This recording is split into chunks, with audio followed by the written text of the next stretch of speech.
Hello दोस्तों, आप सभी का स्वागत है M&T क्लासेज में। आज अपन कुछ प्रश्न देखेंगे, न्यूमेरिकल प्रश्न। यहाँ पर पहला क्वेश्चन इलेक्ट्रिशियन थ्योरी से रिलेटेड है। तो सवाल है अपना, निम्नलिखित में से किस लैंप का प्रतिरोध न्यूनतम होता है। प्रतिरोध की बात की है। अब यहाँ पर यदि बात करें प्रतिरोध और पावर में क्या संबंध होता है, हालांकि अपने पास ऑप्शन अवेलेबल है तो ऑप्शन से भी अपन देखेंगे, और यदि जल्दी करना चाहें तो किस प्रकार करेंगे तो वो चीज़ अपन पहले देख लेते हैं। तो सवाल के अकॉर्डिंग यदि देखें तो प्रतिरोध और प्रतिबाधा, अब सूत्र क्या कौन सा लगा है यहाँ पर, तो सूत्र P बराबर होता है V²/R। तो अपन देख रहे हैं R यहाँ पर प्रतिरोध है और P यहाँ पर पावर है। तो R और P में व्युत्क्रमानुपाती संबंध है, मतलब कि एक दूसरे के दोनों विपरीत है। तो जिसकी पावर अधिक होगी उसका रेजिस्टेंस न्यूनतम होगा, जिसका रेजिस्टेंस अधिकतम होगा उसकी पावर न्यूनतम होगी। तो यहाँ पर अपन ने देख लेते हैं दोनों में विपरीत संबंध है। विपरीत संबंध है तो यहाँ पर अपने प्रथम दो जो ऑप्शंस दिए हुए हैं वो गलत हो जाते हैं अपने पास दोनों ही, क्योंकि इनकी वाटेज बहुत कम है। वाटेज कम है मतलब कि इनका रेजिस्टेंस अधिकतम होगा। तो अपने को प्रश्न में पूछा है न्यूनतम प्रतिरोध पूछा है, तो अपना ऑप्शन या तो सी राइट होगा या डी राइट होगा। अब अपन निकालें कैसे, तो यहाँ पर आर निकालना, अपने को आर निकालना, तो इसके लिए सूत्र अपन रख देंगे आर बराबर सेम वो का वही रहेगा V²/P। यहाँ पर P क्योंकि अपने को P दे रखा है और आर की गणना पूछी है, तो अब सी और डी में से कौन सा चूज करें। तो जिसका वोल्टेज कम है उसका प्रतिरोध भी न्यूनतम होगा और जिसका वोल्टेज अधिक है उसका प्रतिरोध भी अधिक होगा। अब अपन यहाँ पर देख लेते हैं किस प्रकार।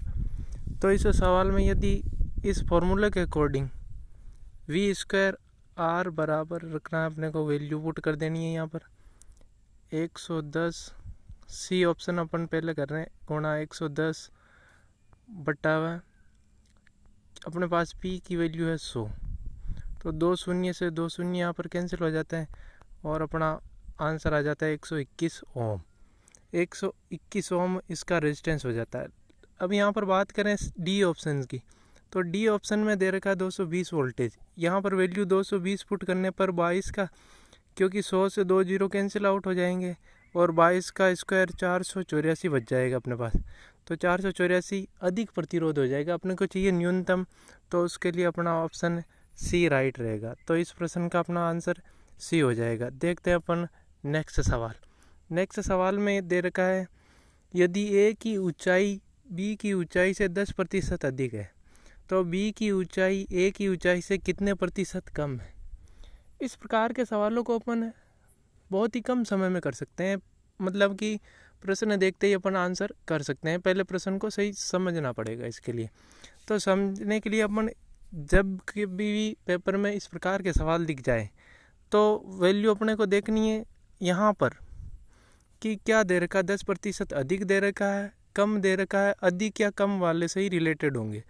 तो यदि कोई वैल्यू इंक्रीज है कुछ परसेंटेज पर तो दूसरी वैल्यू घटानी पड़ेगी। जैसे कि अपन यहाँ पर XY से समझना चाहें तो X% कोई वैल्यू बढ़ेगी तो Y% घटाएंगे तभी वो वापस बराबर होगा। तो यहाँ पर सवाल में इसी के अकॉर्डिंग पूछा है। अब यहाँ पर करेंगे क्या, इस सवाल को सोल्व किस प्रकार करें। 10% अधिक दे रखा है, कुछ भी नहीं करना है, जो दे रखा है वही वैल्यू पुट करनी है। यदि अपन फॉर्मूले के अकॉर्डिंग करें तो भी कर सकते हैं। फॉर्मूले के अकॉर्डिंग यदि करें तो मैं X मान लेता हूँ इस वैल्यू को जो दी हुई है X, और यहाँ पर बटा में करना है 100 के साथ करना है उसको, 100 + X मल्टीपल 100 से करना है। तो इस फॉर्मूले के अकॉर्डिंग भी कर सकते हैं और चाहे डायरेक्टली अपन वैल्यू भी रख सकते हैं। अब यहाँ पर डायरेक्टली वैल्यू यदि रखें तो जो दे रखी है वही वैल्यू रखनी है ऊपर में, जो अपने को दे रखी है वही वैल्यू ऊपर में रखनी है। इसके बाद अधिक दे रखा है तो 100 में प्लस करना है, कम दे रखा है तो 100 में से घटाना है उस संख्या को। तो अधिक दे रखा है तो अपने को 100 में 110 ऐड करना है तो 110 अपना हो जाता है। यदि कम देर का होता तो मैं 100 से उसी को अपने को घटाना था और मल्टीपल कर देना है 100 से। तो 1 0 से 1 0, अब 100/11 बच गया। तो 100/11, 100 में 11 का भाग देने पर अपने पास आ जाता है 11 नाम 99, 9 सही 1/11। तो अपना आंसर डी सही हो जाएगा। इस प्रकार करना है इन सवालों को। कम या अधिक जो भी दे, कमी दे तो 100 से घटा के लिखना है उसको, और वृद्धि दे तो उसको बढ़ा के लिखना। ऊपर संख्या वही रखनी है जो अपने को दिया हुआ है। तो इस प्रश्न का आंसर अपना डी सही हो जाएगा। अगला सवाल अपन देखते हैं। किसी वर्ग की भुजा को 25% बढ़ाया जाए तो उसका क्षेत्रफल कितना बढ़ जाएगा। अब सवाल क्षेत्रफल आयत का किसी का भी पूछ सकता है। वर्ग आयत इतने प्रतिशत घटाए, इतना प्रतिशत बढ़ाए, एक भुजा को घटाए, एक भुजा को बढ़ाए, तो अपने को आसानी से सॉल्व कर लेना है। किस प्रकार करना है, फॉर्मूले के अकॉर्डिंग भी कर सकते हैं और डायरेक्टली भी कर सकते हैं। फॉर्मूले के अकॉर्डिंग किस प्रकार करेंगे, यहाँ पर x और y अपन मान के चलते हैं। x% बढ़ाया, यहाँ पर बढ़ाने के अकॉर्डिंग है या घटाया, जो भी अपने को करना है उसी के अकॉर्डिंग। अब बढ़ाया है तो बढ़ाने वाली चीज़ हमेशा पॉजिटिव में लेनी। यदि घटाया है तो घटाने का सिंबल नेगेटिव में लेना है। यदि एक बार बढ़ाया, एक बार घटाया, तो एक बार पॉजिटिव प्लस का चिन्ह लेना है, एक बार नेगेटिव का माइनस का सिंबल लेना। तो यहाँ पर क्या करना है, बढ़ाया है, एक भुजा को बढ़ाया है तो भुजा को बढ़ाया है, प्लस का सिंबल देने की जरूरत नहीं है, तो आगे भी यहाँ पर प्लस ही लेना है। यदि घटाता तो एक भुजा को बढ़ाता, एक को घटाता, तो अपन एक जगह माइनस लेते।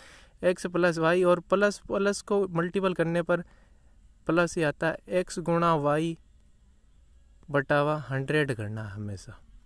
तो इस सवाल के 25 पहले प्लस हो रहा है, फिर 25 करना है प्लस, छोटा लिख देता हूँ मैं, 25 + 25 + 25 × 25 बटावा 100 करना है अपने को। तो 25 का यहाँ पर 4 बार कट जाएगा और 4 को इससे भाग देने पर ये 25 और 25 50 हो जाएगा, और यहाँ पर आ जाएगा 6.25। तो कुल मिला के अपने पास आंसर आ जाएगा 56.25, जो कि अपने को डी आंसर में दिखाई दे रहा है। तो 56.25% की वृद्धि हो जाएगी। यदि एक बार घटोतरी एक बार बढ़ोतरी करते तो अपन सिंबल अलग अलग ले लेते, लेकिन ये बढ़ा रहा है तो वर्ग की चारों भुजाएं, क्योंकि अपन जानते हैं एक समान होती हैं। फॉर्मूले के अकॉर्डिंग याद रखना चाहे या अपन सिंपली करना चाहे उसी प्रकार कर सकते हैं। तो इसका आंसर हो जाएगा अपना डी, 56.25% उसका क्षेत्रफल जो है बढ़ जाएगा। बात करें अब नेक्स्ट सवाल की। नेक्स्ट सवाल दिया हुआ है, थ्योरेटिकल है, थ्योरी से रिलेटेड है। एक प्रतिरोध 4 ओम तार के को बीच में 180 डिग्री पर मोड़ा गया और इन दो भागों के दोनों सिरों पर जोड़ दिया गया, उसका नया प्रतिरोध कितना होगा। सिंपली बात कहिए, पहले इस प्रकार का कोई प्रतिरोध था, अब इसको 180 डिग्री पे मोड़ा बीच में से, तो ये इस प्रकार कनेक्टेड हो गया। मतलब कि पहले एक ही प्रतिरोध था, उसको अब 2 प्रतिरोधों में तोड़ दिया है, 180 डिग्री पर तोड़ दिया है। तो यहाँ पर 4 ओम के तार, पहले इसकी कुल वैल्यू 4 ओम थी, अब इसको 180 डिग्री पर मोड़ दिया गया है। 180 डिग्री पर मोड़ देने पर ये दोनों जो है पैरेलल में समांतर में आ जाते हैं। अब समांतर में आ जाएंगे तो अपने को कौन सा फॉर्मूला लगाना, समांतर का फॉर्मूला। और समांतर का फॉर्मूला 4 ओम कुल रेजिस्टेंस था, तो अपने पास इस प्रकार का परिपथ बन जाएगा।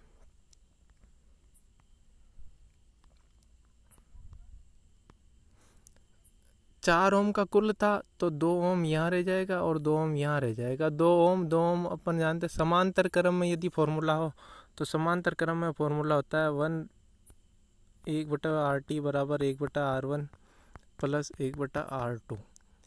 या अपन जनरली देखें तो जो भी प्रतिरोध होता है उसका आधा आ जाता है उसमें भाग देने पर, या RT बराबर R/N भी अपन कर सकते हैं। यदि 2 ही प्रतिरोध है समान वैल्यू के तो RT बराबर R/N आर टी बराबर आर बटा एन। आर कितना ओम का रेजिस्टेंस है और कितनी उनकी संख्या है, तो 2 ही संख्या है, 2 ओम का रेजिस्टेंस है, इसकी वैल्यू अपनी आ जाएगी 1 ओम। तो अपना पहला ही ऑप्शन राइट हो जाएगा। तो इस प्रकार के सवालों को इस प्रकार करना, रेजिस्टेंस की वैल्यू अपने को पूछी गई है। देखते हैं नेक्स्ट सवाल। नेक्स्ट सवाल में दिया किसी गैस का आयतन स्थिर ताप पर 20% कम करने के लिए उसका दाब कितने प्रतिशत बढ़ाना होगा। दाब कितने प्रतिशत बढ़ाना होगा, यहाँ पर कमी दी है, यहाँ पर नोट ये करना है कि यहाँ पर कमी दी। पीछे जो सवाल अपन ने देखा उसमें बढ़ोतरी थी, यहाँ पर कमी थी। तो कुछ नहीं करना, उसी प्रकार करना है, बहुत ही जल्द आंसर 20%। मैंने बताया था कि पहले जो भी दी वैल्यू वो पुट कर देनी। बटे में क्या करना है, कमी दी तो 100 से घटा के लिखना है, वृद्धि की तो 100 में ऐड करके लिखना है। तो यहाँ पर कमी की है तो 100 में से 20 घटाने पर 80 प्राप्त हो जाते हैं, और मल्टीपल हमेशा 100 से करना है। 20 के पहाड़े से 4 बार काटेंगे और 4 के पहाड़े से 25 बार काटेंगे, तो अपना आंसर कितना हो जाएगा, 25% बढ़ाना होगा। यदि उसको 20% कम किया है, 25% बढ़ाना होगा, तभी अपने को वापस सेम उसका जो है आयतन मिल पाएगा। तो ये थे कुछ प्रश्न। Thank you for watching. Class को ज़्यादा से ज़्यादा शेयर और सब्सक्राइब, चैनल को सब्सक्राइब करें इसी प्रकार के वीडियो कंटिन्यू पाने के लिए। Thank you for watching.